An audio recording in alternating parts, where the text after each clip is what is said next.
Have you ever been with a black woman before? I have. You have? I have. Why is that a red flag? Like, why? Like, what was the reason? What did you see in me that made you want to choose? It's kind of giving jungle fever. Hey guys, it's Julie here. How are you doing? So let's talk about the low self-esteem that unfortunately plagues many a black woman. I made a video like last week on a similar issue, but it was more so talking about how black women view their own hair. This is kind of like the same thing, but much more general, especially when it comes to the aspect of dating and building romantic connections. Oh, you can't possibly love me. I mean, look at me. I'm black. I'm dark-skinned, and it's a belief I've seen black women especially reinforce. And I get it. I know that in certain parts of the world, black women may not be the most desired and chosen from the way their features are scrutinized. Like when we talk about hair type, skin color, body type, facial features, and even the way they act. It could be a whole lot of negativity sometimes. I see it happens a lot. But I've also seen women just take on the identity of the unloved and unchosen and just make it into a brand. A lot of women, especially black women, don't realize that people truly are cruel in the world. And this could apply to anyone, okay? Not just black women. If you don't already think you are the ish, if you don't build yourself from the inside before seeking validation outside, the chances that you'll find someone who will just breeze into your life like a knight in shining armor to fix all your broken thoughts and speak life into you and suddenly make you realize your worth are very low. If you are someone who wears your low self-esteem and low standards on your sleeves, thinking that it makes you quirky and brave, most times what you get is you will not meet people who are willing to pour into you. You only find people who want to take what little you have left and feast on that so they can feel even more powerful. Life is not a Hallmark movie or a Disney film where a beautiful girl who doesn't realize her worth will meet a man who sweeps her off her feet, speaks life into her, and suddenly make her realize her worth and power. Then they'll ride off into the sunset. This is not a One Direction song where your insecurity makes you more attractive. Oh, you know that song like, oh, you don't know you're beautiful. That's what makes you beautiful. No, you have to move like you have some self-esteem and worth. Chances are your lack of self-confidence will turn people away from you. Your lack of certainty will make people hardly even notice you, or when they do and your insecurities show up, they'll get turned off and leave your life. Most people are drawn to people that already think they're all that, even if they won't admit it. Because people like to act like, oh, I just like people that are humble, people who don't even know that they're the ish, and I just want to be the one to make them realize that. No, trust. Many people want to date are not looking to date someone who they have to teach to love themselves. That's a lot of work. The only people seeking people with low self-esteem to date are people who have bad intentions. Most people want confident partners who already love themselves, who other people already love. Then when they already like you and you finally find them worthy enough to know of your insecurities, it's like a pleasant surprise to the man, like, oh, she's actually just human. You know, being vulnerable from the jump just alarms people. As much as people feel like, oh, I'm just a softie. I just like to wear my heart on my sleeve. You'll find that most regular humans are not equipped to handle emotions right from the get-go. They can't be your diary or your therapist just upon meeting you. Let the men earn your vulnerability. So I was watching this dating show a while back. You know, it's one of those cringe, guilty pleasure shows where people supposedly go to find love. In the show, there are women lined up and a man has to get to know them as quickly as possible and pick the one he wants to go on a date with. You know, just your regular speed dating type of show. So they have to learn things about each other on a surface level to see if they can work. And there's this girl in the group, she's black. Many girls had already gotten evicted off the show because they didn't meet up to whatever he was looking for, and she was still on the stand with some other girls. The next part of the challenge is to display a talent of yours, and she decides to sing. And she does this beautiful cover of Beyonce, and you can see some people are impressed, and she's still in the run. Now, it's her and this Filipino woman that's left, and they get to ask him questions. And this is the question the black woman decides to ask. Have you ever been with a black woman before? I have. You have? I have. Why is that a red flag? It's kind of giving jungle fever. Because the last two people, you got a Filipino queen and now you got a Zimbabwean goddess. What are you gonna do with both that? Do you feel me? Both of that? Yeah. Like, those are the two people you chose, so I'm a bit suspicious. What do you mean, what am I going to do with that? Like, why? Like, what was the reason? What did you see in me that made you want to choose me? You could fucking sing. Yeah. Asking a man that you just met if the only reason he chose you out of other women is because he has some weird fetish. I can't say the word too much on here, but you know what I mean. As though you were some exotic animal. Well, you'll find that he may put the brakes on people's attraction to you. You know? I was watching this show, like, girl, you just stood there and you sang. You did a pretty decent cover and people liked it, and this man gets asked a few minutes later if he has, what did she call it, jungle fever. And she's phrasing the question like she's advocating for herself and the quote-unquote Filipino queen. If you were looking to make a first date awkward, that's exactly how to go about it. When you ask your long-term boyfriend if he will still love you if you're a worm, he low-key wants to die, you know? And this is a man you've been dating for a while. Now imagine doing the equivalent of that to a man you literally just met on a dating show. Yeah. That will kill attraction very fast. And I don't think she's asking him just so she can make sure right there and then that he's into black women, even though she's still in the run. I think for women like this who believe that they must be suspicious of people's attraction and affection to them, they want off the bat reassurance that the man likes them for them and not anything else. But it gets tricky because he literally just met you. You can't be asking for reassurance for a man that you met like 30 minutes ago on a speed dating show at that, where he is the one doing the selecting and the women are the one that are auditioning. I think these types of shows already set the women up because, like, look at the dynamics. It's already a setting where the choice and therefore the power rests with the man. So asking the "would you still love me if I was a worm?" question when you are still in the running is probably not a good way to assert confidence. And you can say, "But Julie, what if she just wants to make sure that he truly likes black women and it isn't a you know the word?" So here is my thing. When you ask such a direct question that the person you're asking knows that if the answer is not a certain word, they can get in trouble, what do you think the man will say? If he actually has what she did say, jungle fever, and she's asking him right there and then, do you think he will admit to that in front of the cameras, or even if it was just them? "Oh, yeah, sure. I don't see black women as humans. You know, I'm only doing this because I'm into bestiality. I would have gone for the other white women, but I just gotta give into my beastly nature from time to time." No! I mean, if that was his intention, he would lie. Obviously. Now, another example is this other dating show episode that went viral. I don't know if you guys have seen it yet. There was this dark-skinned woman that took herself out of the running by herself because she thought the man in front of her would not like her dark skin. I don't think there's like an attraction between us. She's someone that's your type? Yeah, she's my type. Definitely, I like her skin tone. You know, I like dark skinned women. She's beautiful. You know what I mean? And I like the fact that you got braids. Like you embracing your yeah.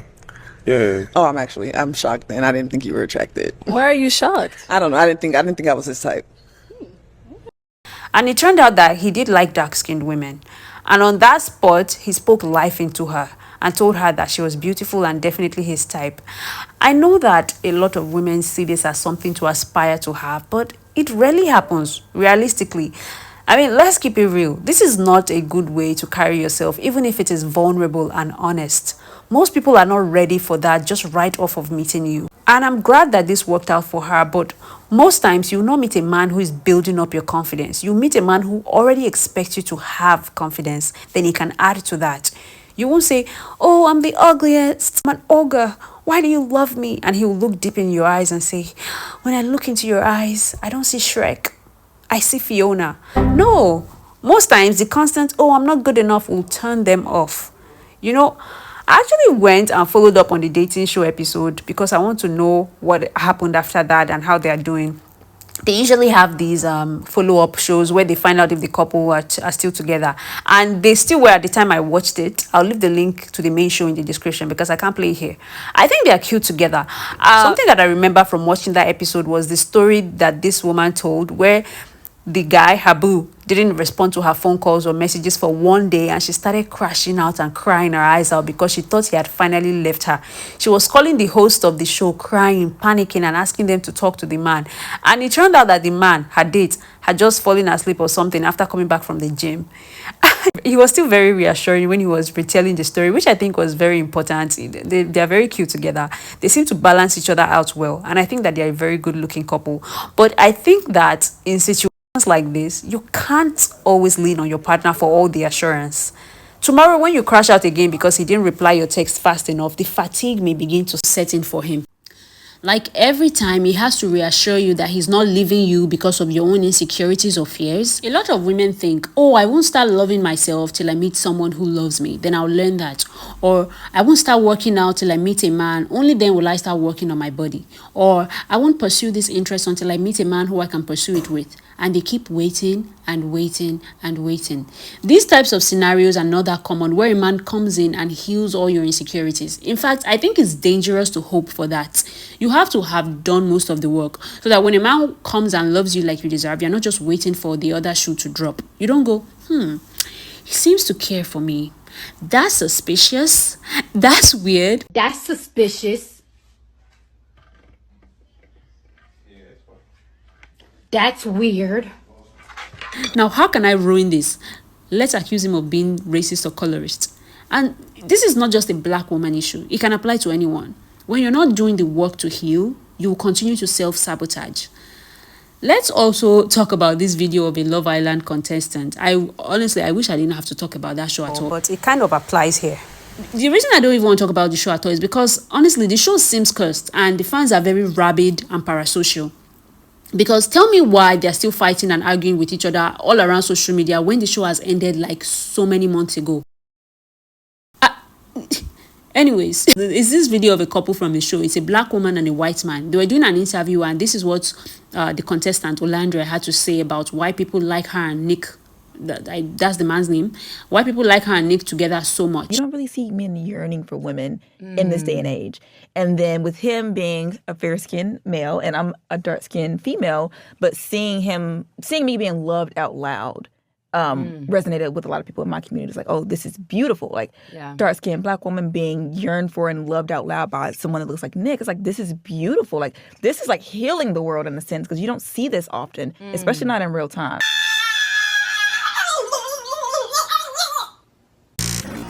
When I thought this was a normal show, before I realized that people were having mass psychosis just from watching the show, I definitely saw the chemistry between her and Nick, and I thought that they had a sizzling connection that I'd like to see more of. But for some people, this relationship working out was life and death, and that's why we have Olandra on camera now saying this. Like, this is like healing the world in a sense, because you don't see this often. You heard that. Her relationship is healing the world. Because no one absolutely expects a black woman to even be considered worthy of being loved, especially not by a fair-skinned man. And that's like why half the population in America are mixed-race people, right? Listen, I got the ick watching this, so I don't even know how the fair-skinned man didn't get the ick. If he hasn't gotten the ick, I applaud him. I get a woman being appreciative of her man and his support, but getting on air to say that a white man dating a black woman, which is not all that uncommon, is healing the world, it's just too cringe for words. Dealing with men who don't really like you for you, but are only there to use you is something that is not exclusive to black women. It's a universal human issue. All women have to vet the men they are with to know if he's worth their time. Do you have jungle fever? That's not a great first date question. So I noticed you asked me on this date. I don't know if you've noticed, but I wanted to bring it to your attention. I'm a nigger. I'm just kidding. I'm black. Is that okay with you? I'm just putting that out there in case you didn't notice where you asked me out that I have dark skin. So, if you want to leave right now, I'll understand. In fact, it'll make me more comfortable if you left me. That's what I heard. So yeah, he took the cue. Most men don't want to deal with women like that because as soon as anything happens, let's say he didn't react the way you wanted him to on a certain issue, let's say he didn't really connect with you on the day, it takes too long to respond to your message, anything, it's because you are black or dark-skinned. And I saw this happen with Olandra on the show. None of the men really went for her on the show. If you watched it, she's absolutely gorgeous. Look at her, she's stunning. But she didn't really have a great experience on the show, and her fans swore it was because of her skin color, even though there were other dark-skinned women on the show with the opposite experience. And I thank the Lord every day that there was actually a different dark-skinned woman who got the opposite experience, because, oh my God, you guys are already this insufferable when there was literally a dark-skinned woman right next to her with a completely different aura. Imagine if she was the only dark-skinned woman, they would swear that the whole of America wanted her dead because of her skin color. Anyways, I think that there are more subtle ways to try to find out uncomfortable information about a potential romantic interest. It's actually very important for you to find out those uncomfortable truths so you don't waste your time. For example, I want to make sure I'm not with an abusive guy, right? I won't ask him, so have you ever beaten up your ex-girlfriends? No, I won't say that. First, he will be appalled and shocked by the question, obviously. And do you actually expect, if he has done it, to just casually admit to it? It's rare for that to happen, except he's a psycho. What I'll do instead is ask questions that would make me rationalize what kind of person he is. I might ask him, how would your ex describe you if I were to have a conversation with her? Or I'll ask him something like, what's the worst thing about dating you and what's the best thing about dating you? Because people like to talk about themselves if you give them the chance, you know. So from his answers, you can tell what kind of person he is. You can ask other questions such as, what's a mistake that led to the end of your last relationship that you want to work on? Just things like that. It's like little breadcrumbs, little trail of breadcrumbs that lead you to where you want to go. And this is not to say that people can't lie when you ask questions like this, but you have to use your critical thinking skills and ask the same questions in different ways over and over to see if the answers correspond. Look at this tweet I came across that speaks about the same thing basically. Someone said there's this TikTok of a girl saying when she's speaking to men, she asks them, do they want kids, and moves on. And then later on, she asks them about their dreams, their goals, and they never mention the children. So she pivots back to that and asks how they would fit in their dreams, and it's crickets. Do you see that? That's freaking brilliant. A man won't say, oh no, most of the labor and responsibilities that come with raising children will definitely fall on my wife. I'm just going to be breezing through and having a good old time. You have to ask other questions that will then divulge his mindset when it comes to family orientation. Once I spoke to a guy who told me his past relationships ended because he was serious about marriage and the girls were not. They all wanted to have fun and whatnot. Then I asked, what's the worst part about dating you? And he essentially said it's because he gets jealous easily and he's clingy and he doesn't like his girlfriends having social media. The more he spoke, the more I realized that he love bombs and has abandonment issues. And I knew how to navigate that. I ran. Why are you running? Why are you running? So it's not just about asking direct, uncomfortable questions that will get you the answers you want, but charming and disarming people into telling you their truth. Questions like this help you find out more about the person you're dating to see if they're the kind of person you want to be pursuing or having pursue you. You don't want someone who never take accountability. Because let me tell you, a man who says that all his exes were the problem, that's not the type of man you want. That just tells you he will never take accountability. Between you and me on the DL, the conversation was dead. I felt like I was carrying it and I felt like he didn't have any game and he wasn't putting me in my place enough. Like, I need a man who's going to tell me like when I need to settle down. And I was being a bit outrageous and I was trying to make him say something like, bitch, stop, like relax. Because I'm trying to have that kind of relationship with my mans. So we all have to agree that she's cool. Right? Listen, I know some women have reclaimed the B word and use it as an endearment or an empowerment. Me personally, I'm way too Nigerian for that. Like, it's your prerogative as a woman to call yourself what you want or let people call you the B word all day. But I think it's just kind of crazy to expect a man you literally just met to call you the B word and then get unattracted to him when he doesn't. Oh my God, I wish a man I met and went on a date with would fix his mouth and call me that. Actually, let me not wish that. Be careful what you wish for. But yeah. Anyways, my beautiful ladies, I wish all the girlies who come across this a happy love life if that's what you're looking for. And please, hold your head up high and believe you're desirable and deserving. That's all I have for this one. And if you've made it this far into this, thank you so much for watching. Don't forget to like, share, and subscribe. And I'll see you in my next one.